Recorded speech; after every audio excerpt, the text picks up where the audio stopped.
we have Hugo Terra, 8-1 with his blue-white aggro deck against Todd Stevens, 8-1 with Bant Humans. Todd is also currently in 8th place on our Player of the Year leaderboard. And looking sharp. He is the second best dressed man in Magic. Yeah, he comes Andrew prepared. Boswell.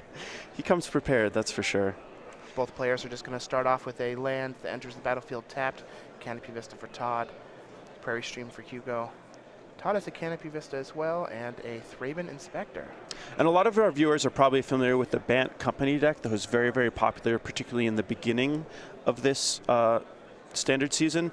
But the Bant Humans deck, what's different about it is, as the name says, it's just a humans deck, so it's a lot more synergy-based, which is particularly good with Collected Company, because Collected Company just lets you vomit more stuff onto the board, and you get those synergies going a lot faster and in a bigger way.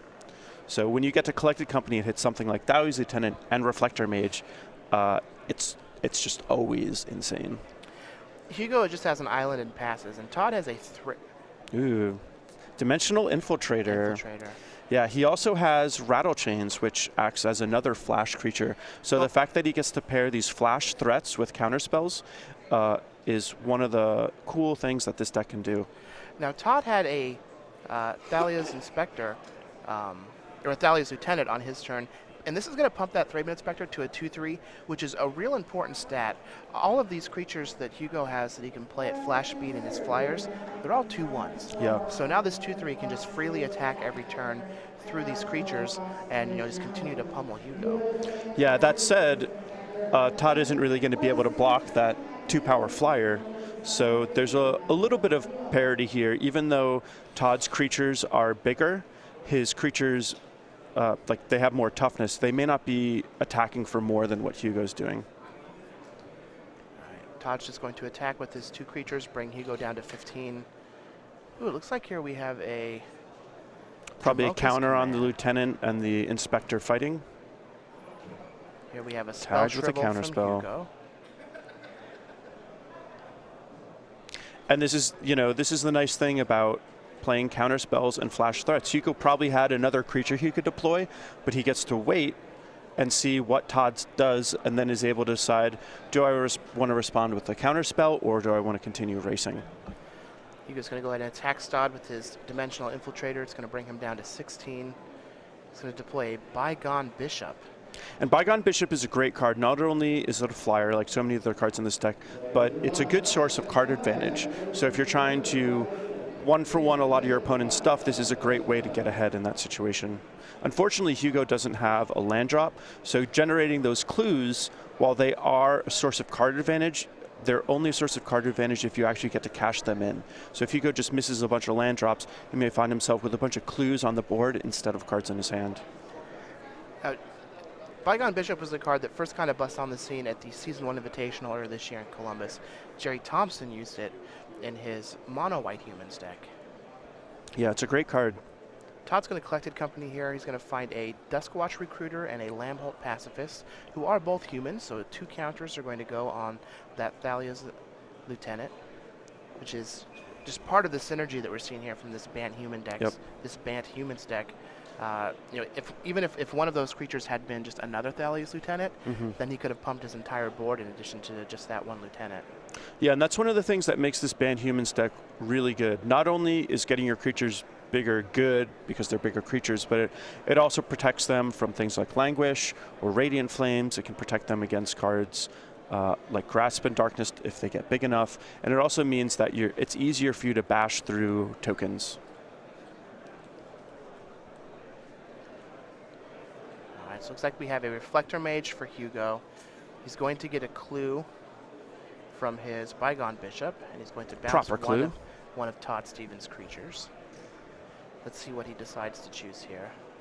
So a lot of times you would prefer to bounce something with +1/+1 counters on it, because you know when it gets replayed it'll have less of them, but the Thalia's Lieutenant is a particularly good target for Reflector Mage, and neither is the Thraben Inspector, because both of them have come into play abilities.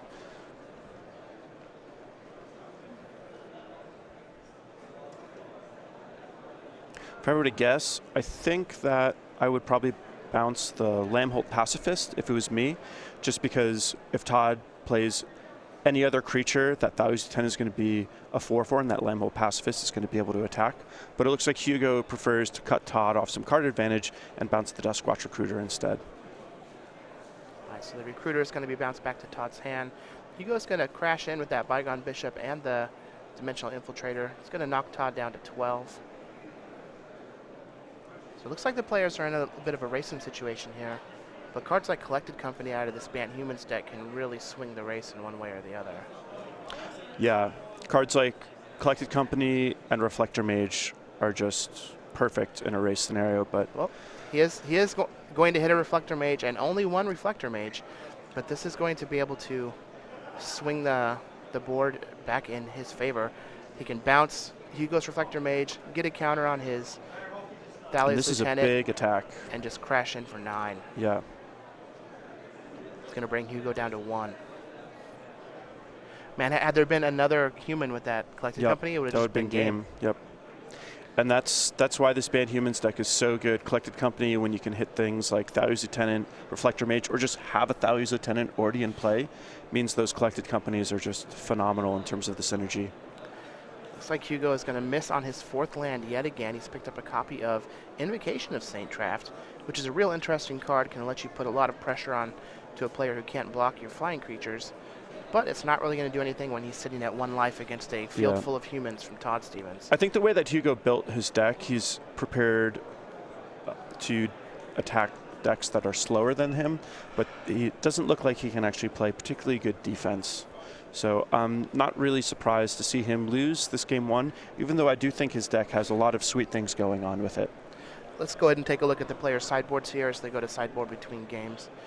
We have 2 Hollowed Moonlight, 2 Secure the Waste, 4 Silk Wrap, 2 Stasis Snare, 3 Negates, a Dispel, and an Invasive Surgery for Hugo. How do we think he's going to sideboard?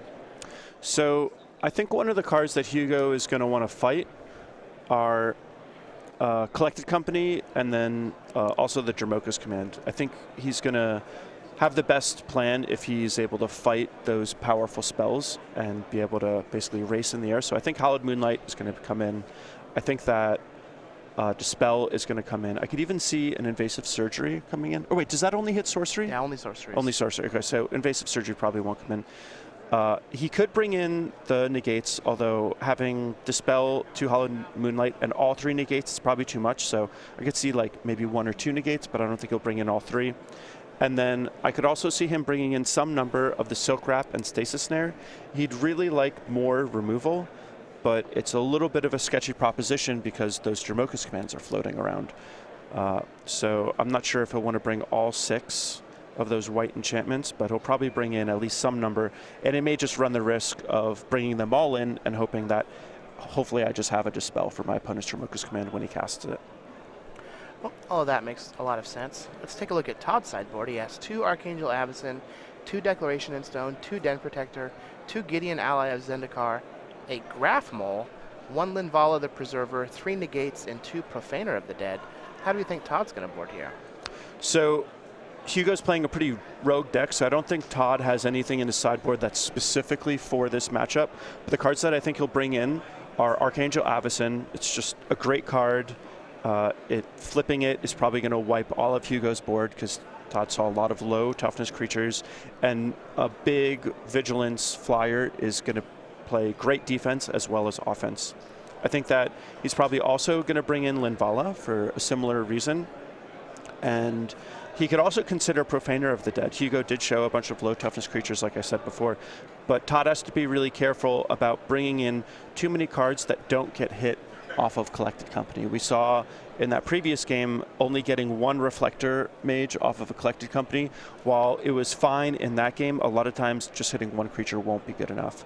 So he's got to sort of thread the needle and walk a fine line to make sure that he still has enough hits for his company. Yeah, you also have to make sure that you keep enough humans in your deck so that Thalia's Lieutenant actually is impactful. Yeah. So both of these players seem to be doing very well in this event. I know that Todd Stevens is a master of his craft, which just happens to be Collected Company. Yep. Does it in Modern too. Does it in Modern too. And I know that Todd does a lot of research. Reads a lot of Magic the Gathering articles. and also follows some newsletters. So if you're wanting to be as good as Todd Stevens is with his collected company decks, one of the ways you can do that is by subscribing to the StarCityGames.com newsletter. It is your source for Magic the Gathering news.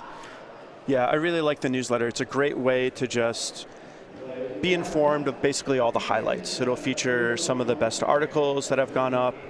You'll have small guest articles from people like me. Craig Krempels is doing it right now, and some other great authors as well. And it's just exactly what you would expect from a newsletter. You could kind of not pay attention to anything for a week, read the newsletter, and basically be caught up. You can get the latest on the SCG Tour, watch SCG Tour Match of the Week. You can receive exclusive deck lists and advice, catch up on all the event results, and even read an exclusive cardboard crack comic. Sign up for free, StarCityGames.com newsletter. Go.StarCityGames.com/newsletter for details. So, and that, despite Hugo having some mana issues, is that how you expect these, the game ones to play out between these two decks? Yeah, I think for the most part it's going to be a race where Hugo is just attacking in the air, Todd is attacking on the ground, kind of two ships passing in the night, and I think it's going to be up to Hugo to sort of do something fancy. Todd, I think, is the one with the more muscular creature base, and so he's just going to be able to kind of jam his stuff into Hugo, and Hugo's got to find some way of making a good defense or just have enough reflector mages to put himself ahead. The one thing that is nice for Hugo is he is on the play, so that'll already put him like half a step ahead, and we'll see what he can make of that. Now, Todd Stevens is currently 8th on our Player of the Year leaderboard, but leading up to this year, he was relatively unknown. He's 30 from Denton, Texas. He has 8 open top 8s. And the majority of those were back-to-back open top 8s in modern events with his collected company decks. He doesn't have any invitational top 8s yet, but I expect good things out of Todd Stevens. Yeah. He played Division I college tennis at Robert Morris University. He refuses to wear a hoodie or a pair of sweatpants, and he's also a high school math teacher. Yeah, and his entrance into Magic is kind of an interesting story. He kind of came out of nowhere, just showed up to a couple events, did kind of well, and then just made a bold statement that I'm going for the Players' Championship. And he's just taken it very seriously ever since, and he's done quite well. Yeah, he primarily was a Magic Online player there in Texas. Not many shops that are too close to him, but now he's hopping on some planes, battling in some opens, and doing very well for himself. This game, he's going to start out early with a Thraben Inspector on turn 1. Let's see if he has a Thalia's Lieutenant on turn 2. It's going to bring his Inspector up to a 2/3. It's going to be safe to attack Hugo. Let's see if Hugo has a flash creature on his end step. Here comes a Rattle Chains. Yeah, and Todd Stevens is certainly a man after my own heart. I really like these style of decks where you're playing a deck that's a little faster than a lot of your opponents. Your creatures are a little bit more efficient. You have enough removal to get by, but not a lot. You're mostly creatures. And these types of strategies are basically always, pretty good. But Collected Company, Thalia's Lieutenant, Reflector Mage are really what puts this deck over the top. Hugo's going to go ahead and attack Todd down to 18 with his Rattle Chains. Let's see if he has another follow-up here on 3 mana. It's going to be Reflector Mage on the Thraben Inspector. So Todd's going to have to take a turn off of replaying that Thraben Inspector, but let's see if he has something else to add to the board. Having your Thraben Inspector bounced really isn't that bad. Having to crack your clue this turn and maybe missing your land drop, that's pretty bad. Yeah, Todd's just going to crack his clue, not going to find another land, pass the turn back to Hugo. Let's see if Hugo can capitalize on that. And he's got a Hallowed Moonlight. So a lot of times it's pretty hard to play in a way where you can hold Hallowed Moonlight open. Obviously, in this situation, it's going to be really easy because Todd Stevens doesn't even have the mana for Collected Company. But because Hugo has all these flash threats, Hallowed Moonlight is probably better in his deck than like any other deck we've seen. Hugo's going to attack Todd down to 14 with his Reflector Mage and Rattle Chains. Todd's going to try and reload here with another copy of Thalia's Lieutenant. And this will make the Thalia's Lieutenant that's already on the board into a 3/3, which is pretty sweet. Oh, that's too many. There we go.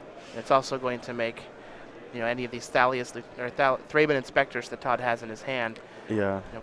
Potent threats by pumping the remaining Thalias Lieutenants. Hugo does have a Dimensional Infiltrator on Todd's end step. And now that he's ahead on the race and building a pretty formidable flight board here. Oh, this is a good Declaration of Stone. Declaration of Stoning 2 of your opponent's cards when he is missing land drops is certainly how you want to play Declaration of Stone. Yeah. That was rough. Looks like Hugo is also missing land drops, but he is way ahead on board. He's going to attack Todd Stevens for 6, bring him down to 8. That Declaration is going to exile both copies of Todd's Thalias Lieutenants. He's going to get 2 clues. And this is just not looking very hopeful for Todd Stevens. Yeah, everything's relative. It's okay to miss land drops as long as you don't miss as many as your opponent. So it looks like Todd's thinking of firing off one of his own Declaration of Stones just to play some defense. Because he's at 8, he may just be drawing dead, and I think that's the conclusion he just came to. Yeah. So Hugo Terra is going to take game 2 over Todd Stevens. Both players we've seen both games have just been decided by players plagued by having land issues. Hopefully we can have a straight up game for game 3 where both players can just fling their cards back and forth at each other. In the meantime, they do get to re-sideboard. Do we think either player is going to change anything around? I don't think either player is going to do anything different on the player of the draw, although I would say that Hugo's counter spells are probably a little worse on the draw. So if he was shy on the enchantment removal before, he'll probably bring more of it in now. Yeah, I can definitely agree with that. Now that Todd's going to be on the play, I do like maybe even bringing something like Gideon Ally of Zendikar is just a way to use the Anthem to further make your team better than your opponent's team when you're attacking in. But all of these different sideboarding strategies that you can employ either on the play or the draw take practice. Oh yeah, gotta practice. And you got to be able to practice it. And one of the best ways to get some practice in is by playing during the week. Yeah. And hit your local store. And you can do that at your local store with Star City Games Game Night. Not only can you get practice with your sideboarding strategies, but you can get these really sweet foil cards and pins, like we see here for June. Otter Spell. Yeah, we got some good names on Twitter. One of the ones that was cool was just Otto. Pretty Otto's simple. pretty good. But we had a couple of good spin-offs. I had Kaiser von Otto Spell. Yeah. And then you had Nado. Yeah, I like Nado. I like Nado too. Yeah, it just has that no in it. Exactly. And then in July, you can get Snipcaster Mage, which makes me chuckle every time I say the name and look at the picture. And we need some good names for that one, so hit us up on Twitter. Let us know what you guys think. You gave us a ton of ice cream flavors yesterday, which were great to look at all through our breaks, and hit us with some names for this one too. Yeah, I'm going to be compiling some awesome ice cream names. For this one, I would suggest trying to parody Tiago. This is Tiago Chan. Yep. And then in August, you can get Young Burrowmancer. So I do want to say that I feel a little slighted that there's yet another red elemental token, but this one is cool enough that I'll let it slide. Yeah, I like it a lot too, but don't worry, I still got some CVM elemental tokens that I bring with me. So if you're interested in having game night in your local game store, let the owners know. Go.starcitygames.com/game night for more details, and they can get signed up and get those packages sent out right away. One thing I also love about Todd Stevens, he's always got those Triforce sleeves. Yeah, he's a big Zelda fan. Yeah, I mean, Can't blame him. Yeah, I like that. You just got to let that nerd flag fly. And he's just so well dressed. Yes. He actually wrote an article on Star City, StarCityGames.com, shortly after he, did well on a few opens in a row. And the article wasn't about like strategy for his deck. It was about his philosophy on dressing well. And it basically just breaks down to, the same idea, dress for the job you want, not the job you have. If you feel good and look good, you're going to play good. Yeah. Well, is his strategy. So it's, he just wants to present himself in a professional manner. Yeah. He wants to, look good, makes himself feel good, and then he can perform at the level that he wants to in the events. Yeah, I can really sympathize with that philosophy. I know that there's a another potter. I'm blanking on his name. For those of you who don't know, I'm also a potter. But there's another potter who works in his studio in a suit every day.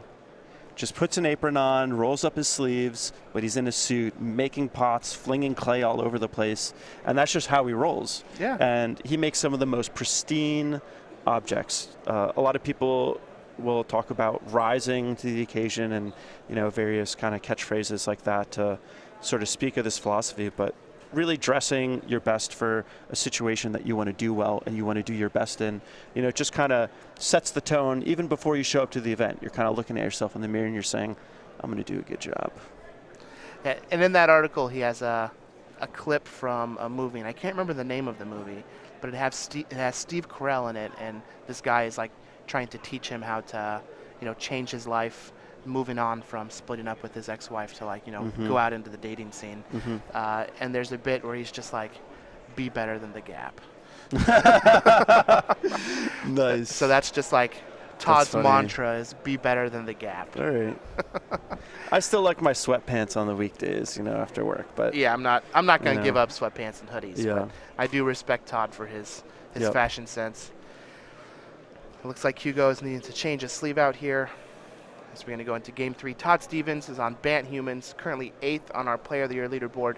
Hugo Terra is on Blue-White Aggro, highlighting just a bunch of flyers, along with some counter spells and Planeswalkers. Both players are 8-1 going into Day 2, so they are in very good shape to top 8 this event.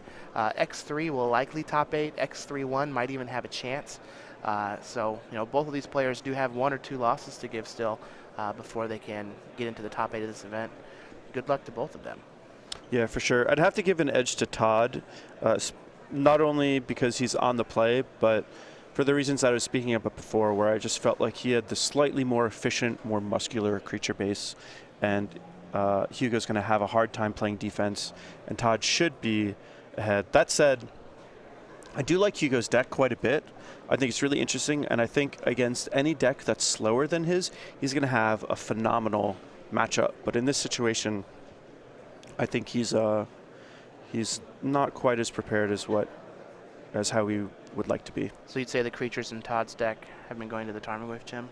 Oh yeah, They're working out? They run the Tarmogoyf gym. Thalia's Lieutenant's like bench presses 1,000,000 pounds.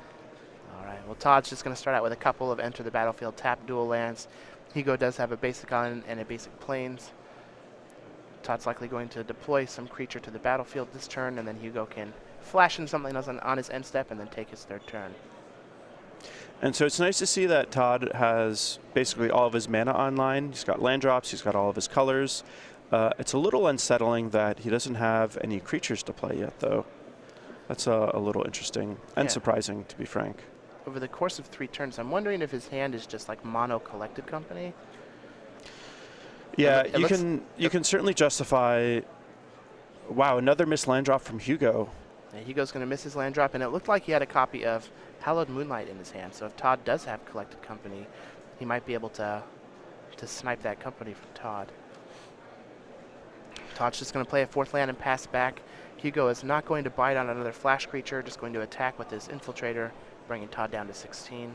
Yeah, normally you're pretty comfortable doing less on the first 3 turns if it means you're going to be casting a collected company, but out of Hugo's deck, you have to worry about not only Hallowed Moonlight, but you've seen counter spells, and if those collected companies don't resolve, they're not nearly as good. So I'm pretty surprised by Todd's draw, and I wonder what his opening hand actually was. Well, Hugo did pick up a 3rd land in Evolving Wilds. Todd is still going to just play land go. Now, it could just be that he has a bunch of Thalia's Lieutenants in his hand and he's waiting for a human to try and get some value on it. But even then, I still feel like I would want to be. I feel like that's unlikely. I probably would have run those Thalia's Lieutenants out anyway. He might have an Archangel Avacyn here. I think he does, which is sweet, but doing nothing for 4 turns, then playing Avacyn on turn 5, I mean, you've given Hugo a ton of time to draw any counterspell, and then, you kind of sunk your battleship. Well, Hugo's going to attack with his Infiltrator. Todd's going to try an Archangel Avacyn. If we do see a counterspell here, it might open the window for Todd to start resolving some collected companies. We have a stasis And he does bring in the snare. stasis snare. So this could be a little bit of a liability for Hugo. He could run into a situation where Todd plays a creature, any 3 toughness creature, and then is able to Dromoka's Command, fight, and make Hugo sack an enchantment. That would be a huge play. He may even be able to wait until Hugo makes an attack in a subsequent turn so that that Avacyn can jump out of that stasis snare and into combat and gobble something up. Looks like we're going to get a collected company from Todd here. So I wonder if Todd actually had that collected company on turn 4 and chose not to play it because he's worried about counter magic. That would be a pretty heads up play. Hugo doesn't have a lot of pressure, so Todd was, he had the time to kind of take things a little slower and try to get them to line up more in his favor. And I'm kind of curious to know if he actually did make that play. Well, collected company is going to hit a Lamholt Pacifist and a Reflector Mage. It's going to bounce that Dimensional Infiltrator back to Hugo's hand. Hugo did find a 5th land, though, so both players have plenty of mana available to him. Let's see how Hugo decides he wants to navigate his turn. I feel like the most likely thing for Hugo to do is just play a Reflector Mage, get that Lamholt Pacifist out of the way, and then hold up 2 mana for either Hallowed Moonlight or the Rattle Chains that I believe is in his hand. Doesn't that card have flash? It does, so it looks like he's just going to play a Rattle Change and then pass the turn. A little surprising to see him play that now, but actually I guess he probably just wants to play something so the Lamholt Pacifist doesn't flip. So that play makes sense. Yeah, you definitely don't want the Pacifist to flip. Ooh, Todd does have a copy of Dromoka's Command in his hand, which could be really big game with that Stasis Snare on the battlefield covering up that Archangel Avacyn. So in this situation, he can afford to be patient with that Dromoka's Command. He doesn't have to fire it off. And he may be able to bait Hugo into tapping his mana by playing another spell first or going into combat. So I don't think that Todd will just fire off the Dromoka's Command because it seems pretty valuable. And he's not under any kind of time crunch to do it now rather than later. Looks like he's got a Reflector Mage. Which is a great play. Reflector Mage is always good. Can't go wrong with that. Yeah. Mana War is a pretty good card, right? Yeah. I played with the original Mana War. Yeah, so did I. That was in like Mirage or Visions? Visions. Visions, yeah. And Portal. Mm-hmm. Fancy. Yeah, I remember Mana War and Allurin being in a standard deck at one time. That was 100 years ago. 100 years ago, yeah. Oh, Todd Stevens is going to bounce that Rattle Chains with his Reflector Mage. And now Going this to is a attack great with Todd opportunity for that Stevens. Dromoka's Command. Todd taps 2 mana, lays down the Dromoka's Command, and Hugo's got to be feeling awful. This is such a blowout. I know for myself, every time I brew some sort of white-based, like, you know, mid-range aggressive deck, I always just ask myself, what am I going to do if my opponent has Dromoka's Command? It's just so brutal. Todd's going to put a counter on his Pacifist and make Hugo sacrifice an enchantment, which is going to bring that Archangel Avacyn back onto the battlefield. And all of a sudden, this game went from being slightly ahead to very, very far ahead for Todd Stevens. Yeah. Reflector Mage on that Archangel Avacyn is going to hold it off for another turn or so, but Todd still has it in his hand. He can still deploy it. And now that Lamholt Pacifist can start attacking. It is a 4/4. Yeah, Hugo's deck is pretty cool. He's got some great things going, but this is just not a matchup where I think he built his deck for. Todd just has a ton of power and toughness on the board compared to Hugo's. And Todd has free reign to just fire at will with his attacks.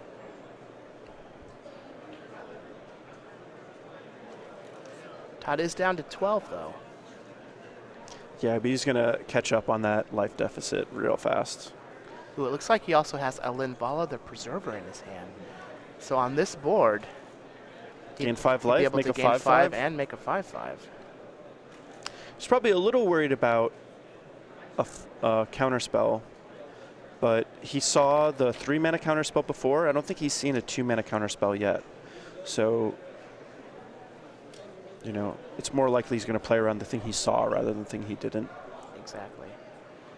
And this is just one of those great cards against opposing Reflector Mage decks. This is just a great card. I had it in my sideboard last weekend, and I felt like every single time I played it, I just won the game. Fortunately, Hugo actually has a Clash of Wills. Pretty brutal. So Clash of Wills for 1 is going to take care of that Linvala. Lambholt Pacifist is going to crash in for 4 points of damage. And I like this attack from Todd, keeping his Reflector Mages back. He would have to attack with both of them just to get 2 extra damage through. And this way he gets to block his opponent's Reflector Mage for sure. And Todd is going to be able to kill Hugo, but playing a little defense along the way is certainly not going to hurt. Life totals are 12 to 14 in favor of Hugo Terra. He does have those flyers, that Dimensional Infiltrator, and some more in his hand, including that Rattle Chains we know about earlier. They're just going to keep pressuring Todd. He also has a copy of Gideon, Ally of Zendikar in hand, so if he can ever get, 2 flyers onto the battlefield at any one that could point, be a lot of pressure. That Gideon emblem could push 6 damage through, which is a lot. Yeah. A lot of times, you'll hear everyone talk about how great card advantage is, but there's also virtual card advantage, and this Lambholt Pacifist on this board is essentially worth 2 cards. If Hugo wanted to get rid of that Lambholt Pacifist in combat, he would have to block with his 2/1 and his 3/2, meaning that Lambholt Pacifist would trade with both of Hugo's cards. So, just having a big creature is worth more than just the 1 card in a lot of scenarios, especially in these matchups where it's mostly creature-on-creature combat. Having the bigger creatures really is a monumental advantage, not just in terms of the face value of the size, but also the implications of, how it's going to trade inside of combat and being worth more than just 1 card. Well, Dimensional Infiltrator is going to crash in for 2, bringing Todd down to 10. Hugo is going to use his Gideon, Ally of Zendikar, to make a 2/2 Knight Ally token. We'll go ahead and get a larger dice on there so everybody at home can see it and get an actual Knight token. And for Hugo's sake, I hope that he has a Dispel at the ready. He may make this play anyway, but I would be a little concerned about my Gideon just dying here. If Todd has any removal spell, he's going to be able to take this Gideon down. Or even just another Reflector Mage. Yeah.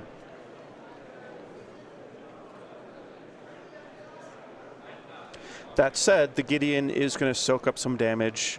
If Todd makes a big attack, Hugo doesn't have to necessarily block with any of his stuff. So Hugo, by playing this Gideon, may set up a situation where it's going to force Todd to make an attack, leaving himself vulnerable to a counterattack.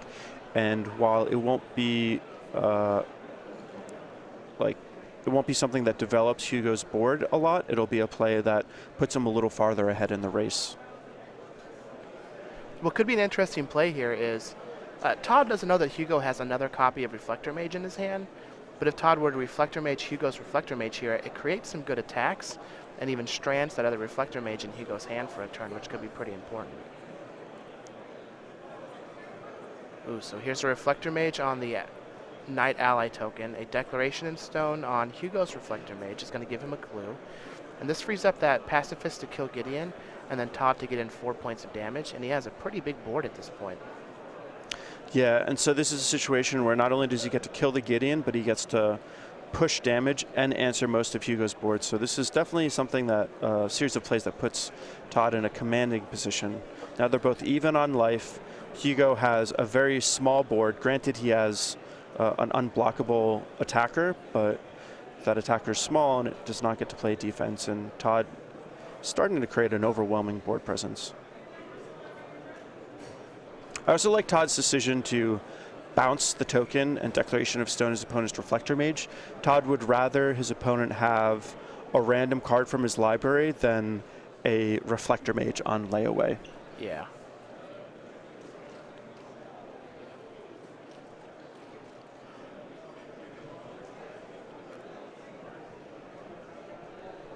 Card that would be really good for Hugo here is something like Tragic Arrogance. This is something that I always worry about whenever I play against any kind of bigger white deck, particularly one that has Gideon. It doesn't look like Hugo has access to it in his 75, but it would certainly be the sort of card that would help catch him up from behind in a situation like this. Well, Hugo's going to go ahead and use his Reflector Mage to take care of that copy of Lambholt Pacifist, put it back in Todd Stevens' hand. Todd is going to use his Evolving Wilds here on Hugo's end step, shortcutting it, going to keep that land face down until Hugo passes the turn. He's going to pick up a copy of Wastes.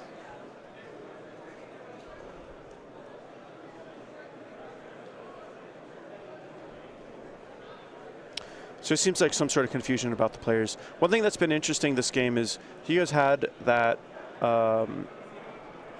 what's it called? The Hallowed Moonlight in his hand for quite a while, and he has not been able to tag a Collected Company. And this is one of the problems about playing a rather narrow card. Granted, you can always cycle your Hallowed Moonlight, so that, you know, that means that a lot of players will sort of justify playing it.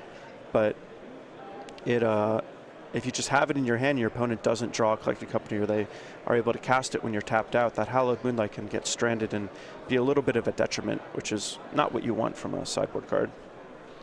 Well, Hugo does have a copy of Rattle Chains on Todd's end step. Now Todd is not replaying that Pacifist. That way he'll have 9 mana available to pay the 4 on a Spell Shrivel to resolve that Archangel Avacyn that he has in his hand. It's been there almost this entire game at this point. Yeah, and Archangel Avacyn's one of the best cards that he could play. This not only plays around Spell Shovel, but if Hugo doesn't have a land drop, it plays around Clash of Wills also. So I like that play from Todd. Very heads-up play from Todd Stevens, who is currently 8th on our Player of the Year leaderboard. So he is no stranger to playing these high-profile matches. And looking to move on up. Yeah. This is still a very close game, though. Mm-hmm. Hugo would have really liked to face a deck that was heavier on removal. Like those Rattle Chains could be blowouts against someone who doesn't know his deck list, and who would know his deck list. Yeah. Well, Hugo is going to attack with that Dimensional Infiltrator and a Rattle Chains. Todd Stevens is going to flash in his Archangel Avacyn. 4 mana at the ready. This will cover a Spell Shrivel or a Clash of Wills for 4.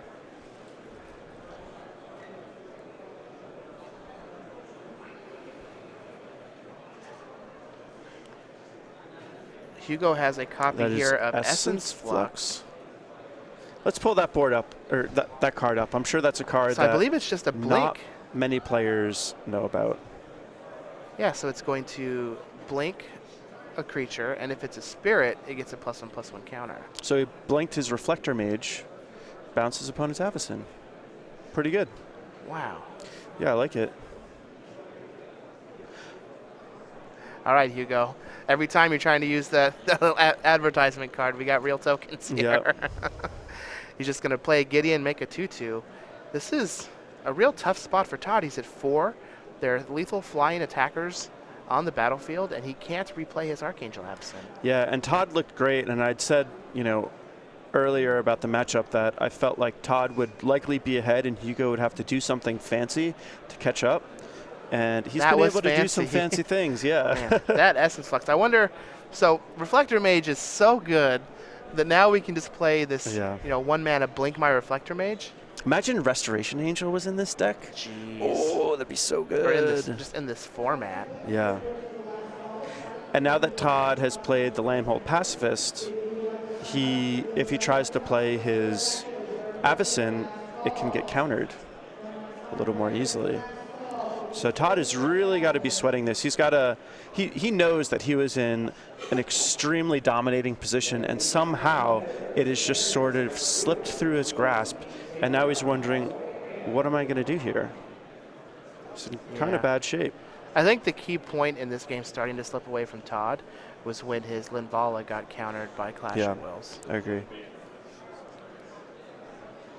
And the reason for that is Todd made 1 play on his turn, but Hugo was able to build his board and completely counter Todd's turn. And those are the kind of plays that put you ahead, catch you up from behind, and really ensure that things snowball in your favor. So Hugo has found his 6th land. I think that we just plus Gideon and crash with our Flyers and the Gideon here. Yeah. And so long as Hugo has a counterspell, I think if Todd just has the Avacyn, things are going to be pretty bad. He does have a Clash of Wills. And that is game. Hugo counters the Wow. Avacyn. Todd can do nothing else but shake the hand and wonder, how did I lose that? That was crazy. Wow, man. So Hugo Terra is going to take this match 2-1 over Todd Stevens. His blue-white aggro deck is going to move on to 9-1. Todd is going to fall to 8-2, still extremely live to top 8 this event. But like you said, you just kind of have to sit and wonder, where did this game go wrong?